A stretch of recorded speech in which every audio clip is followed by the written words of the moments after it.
बहुत स्वागत है आपका हमारे चैनल में। आज हमारे साथ हैं कन्हैया सर, जिन्होंने एसएससी सीएचएसएल में अपना परचम लहराया है और अभी करेंटली इनकी जो है वो सीजीसीए डिपार्टमेंट में जो है वो ज्वाइनिंग लेटर आई है। तो सर सबसे पहले जो है वो मैं आपको बधाई देना चाहूँगा कि जो सरकारी नौकरी है वो आपको मिली है। हालांकि अभी सर के बारे में जो है वो भी मैं आपको बता दूं कि करंटली जो है वो अभी कार्यरत हैं as an MTS employee in income tax department, और इन्होंने मीन्स डिपार्टमेंट में रहते हुए अभी जॉब करते हुए जो है वो सीएचएसएल का मीन्स नौकरी निकाली है। तो सर सबसे पहले मैं आपको बधाई देना चाहूँगा और कुछ इंट्रोडक्शन अपने बारे में बताएं जाके हमारे व्यूअर्स को कुछ पता चले। धन्यवाद सत्य प्रताप जी। और मेरा नाम कन्हैया मिश्रा है और मैं इस वक्त एमटीएस के पद पे इनकम टैक्स डिपार्टमेंट में कार्यरत हूँ। इसके अलावा मैंने एलडीसी के पद पर सीजीसीए डिपार्टमेंट में अभी मेरी ज्वाइनिंग लेटर आई है। तो 1 या 2 महीने में मैं सीजीसीए डिपार्टमेंट असम गुवाहाटी में ज्वाइन करने वाला हूँ। ओके सर, तो अब जो है वो मैं थोड़ी प्रिपरेशन के रिगार्डिंग जो है वो आपसे व्यू लेना चाहूँगा, क्योंकि आपने जो है वो सक्सेसफुली जो है वो इसमें अच्छा खासा रैंक हासिल किया है और आपके अच्छे खासे मार्क्स हैं। यूआर से जो है वो आपका सिलेक्शन भी हुआ है। तो क्या जो है वो स्ट्रैटेजी होनी चाहिए सीएचएसएल की, अगर कोई भी स्टूडेंट तैयारी करना चाहते हैं तो सबसे पहला ये प्रश्न होगा कि कोई अगर बिगिनर है, मीन्स अभी जो है वो स्टार्ट कर रहे हैं, तो क्या स्ट्रैटेजी वो अपनाएं ताकि वो एक अच्छा स्टार्ट दे पाएँ अपने प्रिपरेशन को।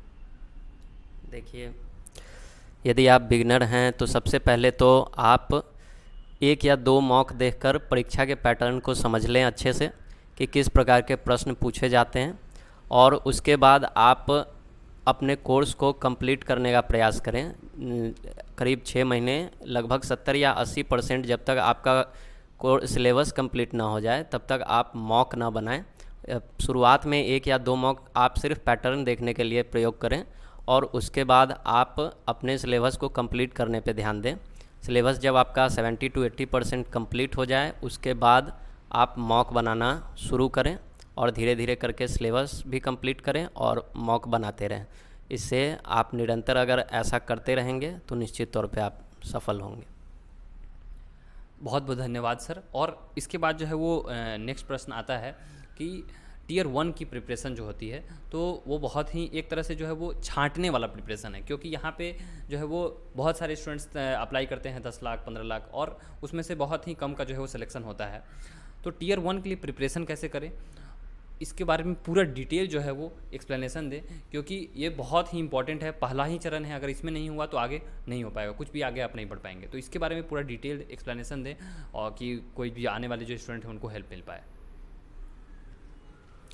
एसएससी की परीक्षा में 4 सेक्शंस होते हैं, मैथमेटिक्स, रीजनिंग, इंग्लिश और जीके। तो मैथमेटिक्स के लिए यदि आप किसी कोचिंग संस्थान से जुड़े हैं तो वहाँ से भी आप तैयारी कर सकते हैं, या फिर यूट्यूब पे भी बहुत सारे कंटेंट्स अवेलेबल हैं, बहुत सारे वीडियोस अवेलेबल हैं। आप मैथमेटिक्स के लिए बुक्स को भी फॉलो कर सकते हैं और उससे प्रैक्टिस कर सकते हैं। अभी राकेश यादव सर की बुक्स बहुत अच्छी है मैथमेटिक्स के लिए। रीजनिंग अगर आप प्रैक्टिस करना चाहते हैं तो आर.एस. अग्रवाल की वर्बल और नॉन वर्बल दोनों रीजनिंग की बुक आती है, आप उसे फॉलो कर सकते हैं। इंग्लिश के लिए ग्रामर सेक्शन के लिए आप लुसेंट की ऑब्जेक्टिव जनरल इंग्लिश आती है, उसे फॉलो कर सकते हैं। और वोकैब में अभी black book of English vocabulary बहुत अच्छी चल रही है, तो आप उससे वोकैब सेक्शन अच्छा कर सकते हैं।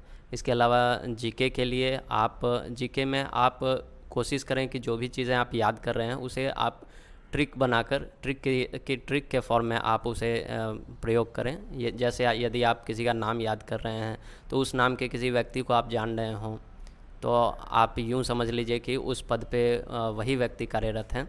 ऐसा करके आप अपने दिमाग में छवि बना लेंगे तो जीके आसान हो जाएगा। इस प्रकार से आप जीके सेक्शन की तैयारी करें और चारों सेक्शन को आप अच्छा टाइम दें। चारों सेक्शन उतना ही इम्पोर्टेंट है। आजकल आप बिना किसी एक सेक्शन को अवॉइड करके आप रिज़ल्ट नहीं ला सकते, तो चारों को आप बराबर समय दें शुरुआत में। फिर यदि आप सीजीएल की तैयारी कर रहे हैं, मेंस परीक्षा होगी, उसमें इंग्लिश और मैथमेटिक्स की इम्पोर्टेंस थोड़ी बढ़ जाती है, तो उसके बाद फिर आप मैथ्स और इंग्लिश के लिए टाइम बढ़ा दें। ओके सर, तो टीयर 1 की जो है वो बात आपने बहुत ही बारीकी से समझा दी, जिससे बहुत सारे स्टूडेंट्स को हेल्प मिलेगी। इसके बाद जो है वो बात आती है डिस्क्रिप्टिव की। जैसा कि आपने जो है एमटीएस में भी क्वालिफाई किया हुआ है, तो वहाँ पे मार्क्स कंसीडर नहीं होता है डिस्क्रिप्टिव का, लेकिन यहाँ पे जो है वो सीएचएसएल में मार्क्स भी कंसीडर आपका किया जाता है फाइनल जो है वो उसके लिए। तो डिस्क्रिप्टिव की तैयारी कैसे करें, कोई बुक्स और जो स्टडी मटेरियल सोर्सेज जिसने जो कि एक स्टूडेंट को प्रेफर करना चाहिए, आपने क्या क्या प्रेफर किया था, इसके बारे में बता दें। देखिए, डिस्क्रिप्टिव के लिए मैंने एक बुक फॉलो करी थी, रुक्मिणी पब्लिकेशन की बुक थी, प्लेटफॉर्म की जो बुक आती है डिस्क्रिप्टिव के लिए, मैंने उसको फॉलो किया था। लेकिन यदि आप बुक्स ना भी फॉलो करें तो डिस्क्रिप्टिव आप अच्छा कर सकते हैं। ऐसे लेटर राइटिंग कोई बहुत बड़ी चीज़ नहीं है। यदि आप पढ़ने का निरंतर पढ़ने का प्रयास करेंगे, न्यूज़पेपर पढ़ते रहेंगे, तो आपकी लिखने की शैली, शब्दों का अच्छे शब्दों के प्रयोग की शैली अच्छी हो जाएगी। या फिर आप प्रतियोगिता दर्पण में जो ऐसे दिए रहते हैं उसे आप पढ़ के आप अच्छे शब्दों का प्रयोग कर सकते हैं। वहाँ पे आप आपकी भाषा लिखने का जो आपका वे हो सकता है वो दूसरों से बहुत अच्छा हो सकता है। तो ये सब चीज़ें आपको बहुत फ़ायदा पहुंचा सकती हैं। इसके अलावा लेटर या प्रेसिस जो भी राइटिंग आती है तो उसमें आप लेटर के फॉर्मेट को, एप्लीकेशन के फॉर्मेट को अच्छे से आप समझ के जाएं और उसके अकॉर्डिंग लिखावट पे भी ध्यान दें, क्योंकि ऐसे या लेटर राइटिंग में अलग अलग चीज़ों पे मार्क्स बटी हुई हैं। आपकी लिखावट के लिए मार्क्स हैं, आपके फॉर्मेट के लिए मार्क्स हैं, भाषा के सही प्रयोग के लिए, व्याकरण शुद्धि के लिए मार्क्स हैं। तो सारी चीज़ों को अगर आप ध्यान में रखेंगे तो डिस्क्रिप्टिव आप बड़ी आसानी से निकाल ले जाएंगे। ओके सर, तो डिस्क्रिप्टिव की और टीयर 1 टीयर 2 की बात जो है वो हो गई। फाइनली जो है बात आती है टाइपिंग की। बहुत सारे जो है वो सिलेक्टेड कैंडिडेट से भी जो है वो मैंने इंटरव्यू लिया हुआ है, आप चाहे तो चैनल पे जाके वीडियोस देख सकते हैं। तो सर जो है वो मैं आपसे ये क्वेश्चन करना चाहूँगा कि स्टूडेंट्स जो कि पहले उनका कोई भी कंप्यूटर से जुड़ा हुआ बैकग्राउंड कुछ होता नहीं है टाइपिंग से ऐसे रिलेटेड, लेकिन जब एग्जामिनेशन क्वालिफाइड हो जाती है तो उन्हें एक टाइपिंग का एग्ज़ाम क्लियर करना पड़ता है। बहुत ही टफ एग्जामिनेशन होती है as compare to CGL. Even CGL में भी जो है उतना टाइपिंग टफ नहीं होता है जितना जो है वो सीएचएसएल में होता है। तो टाइपिंग के लिए आपने कैसे प्रिपेयर किया था, और एक स्टूडेंट जो कि अभी उसे टाइपिंग में कुछ नहीं आता, बस वो एक एक उंगली से जो है वो टाइप करता है, यूजुअली वही हालत होती है जो कि बहुत ही, अगर आप नए नवेले हो तो वो आप एक एक उंगली से टाइप करोगे।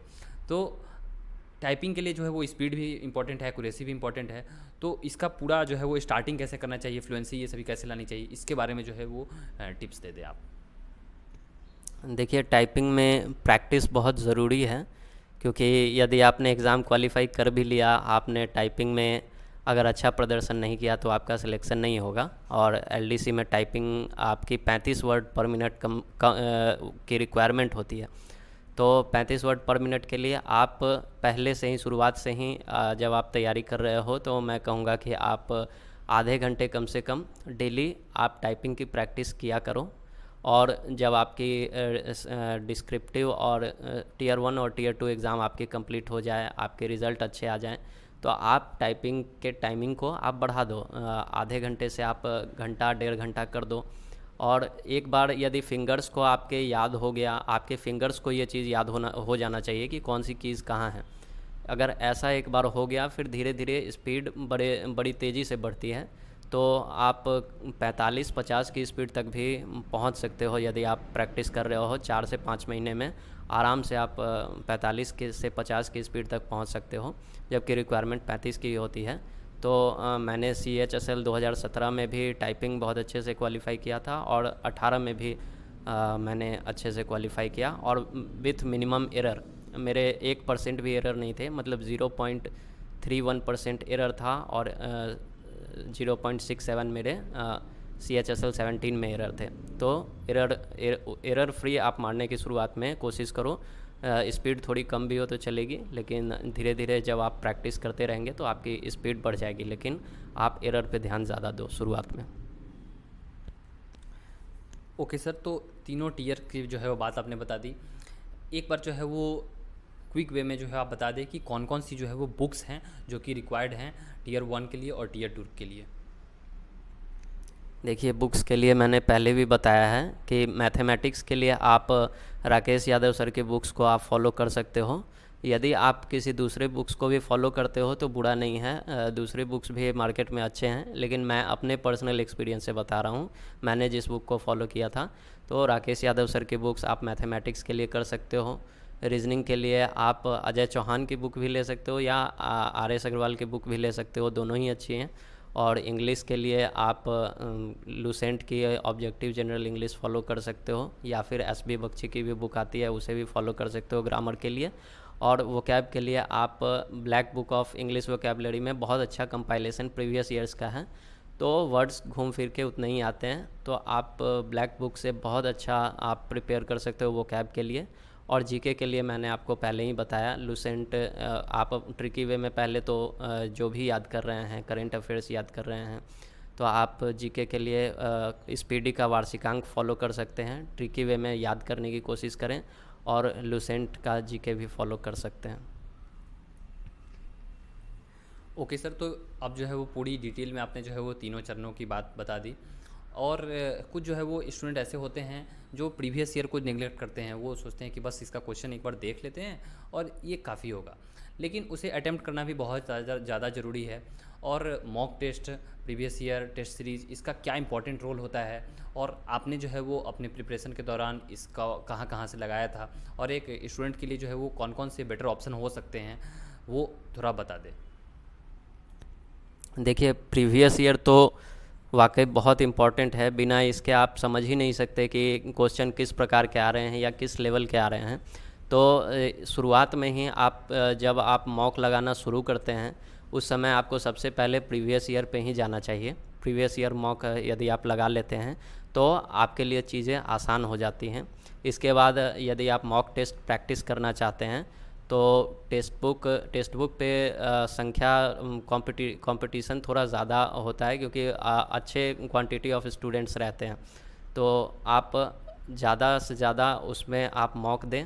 और इसके अलावा मैंने जो मॉक्स दिए हैं वो ग्रेड अप के मॉक्स हैं और टेक्स्ट बुक के मॉक्स हैं। जब मैं प्रिपेयर कर रहा था तो मैं अपने कोचिंग संस्थान में कैरियर प्लानर से जुड़ा हुआ था और मैं वहीं के मॉक्स लगाता था जो कि बेस्ट मॉक्स होते थे। इस वक्त मैं चूँकि बिहार में हूँ नहीं, तो मेरा कोचिंग संस्थान से अभी वो कनेक्शन नहीं है, तो मैं यहाँ आके टेक्स्ट बुक और ग्रेड अप के मॉक्स लगाता हूँ।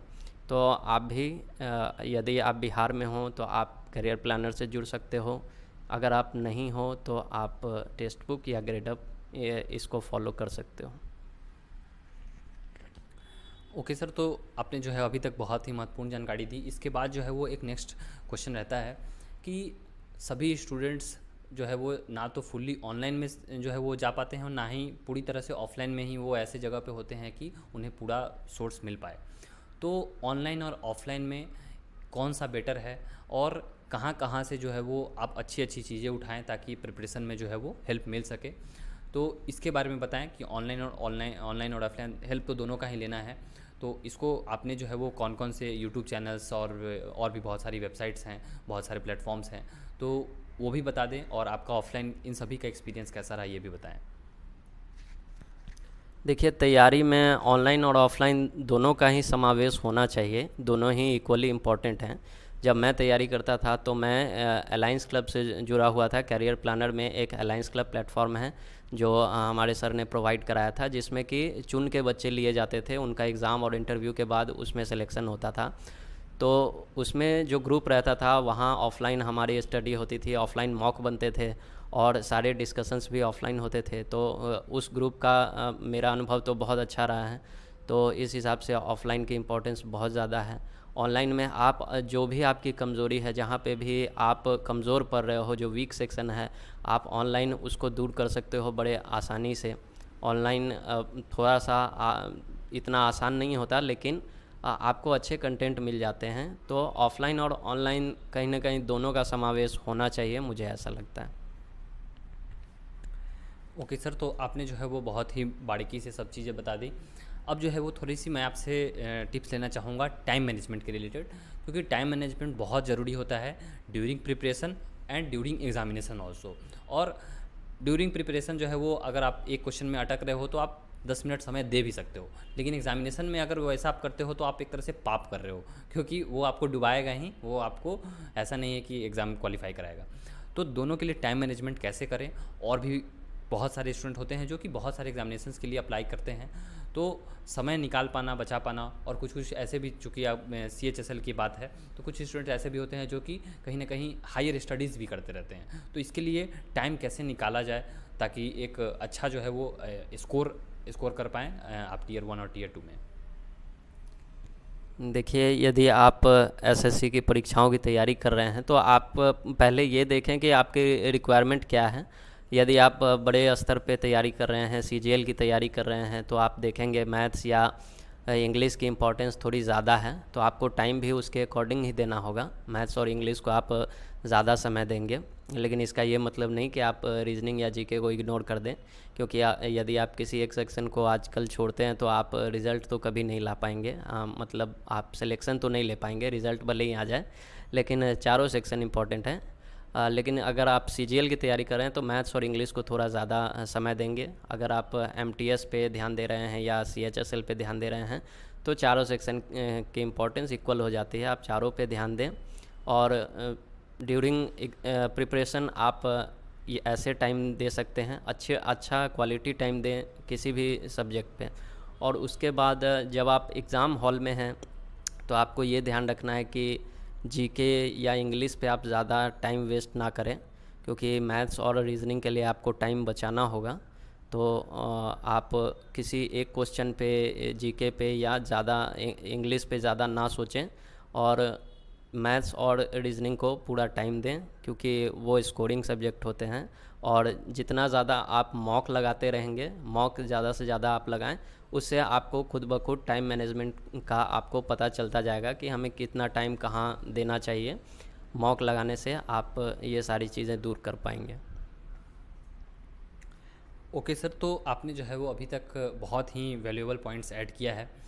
फाइनली जो है वो मैं आपसे पूछना चाहूँगा कि मोटिवेशन का आपका जो है वो सोर्स क्या था, क्योंकि बहुत लंबा चलता है एसएससी के एग्जामिनेशंस की, एक जो है वो एक मतलब बुराई कर सकते हैं कि बहुत ही लंबा टाइम ले लिया जाता है इसमें।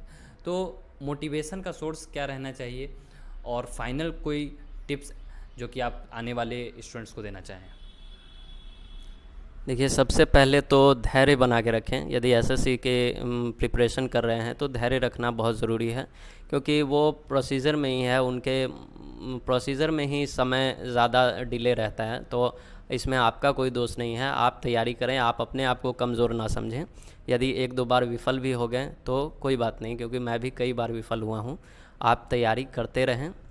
और इस वक्त तो बेरोज़गारी से बड़ा मोटिवेशन कुछ हो नहीं सकता। मुझे ऐसा लगता है कि यदि आप बेरोज़गार हैं तो यही सबसे बड़ा मोटिवेशन है कि आपको बेरोज़गारी दूर करनी है, और उसका आप किसी तरह प्रयास करें कि मेरे बेरोज़गारी दूर हो। और उसके लिए आप किसी भी जॉब, कोई भी पद पे आप काम करने को इस वक्त तो आप तैयार होंगे ही।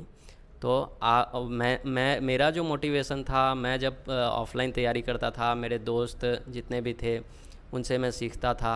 कई लोग मेरे जो सीनियर्स थे वो मेरे से पहले जॉब लेके गए, मैंने उनसे भी सीखा, उनको देख के मोटिवेट हुआ।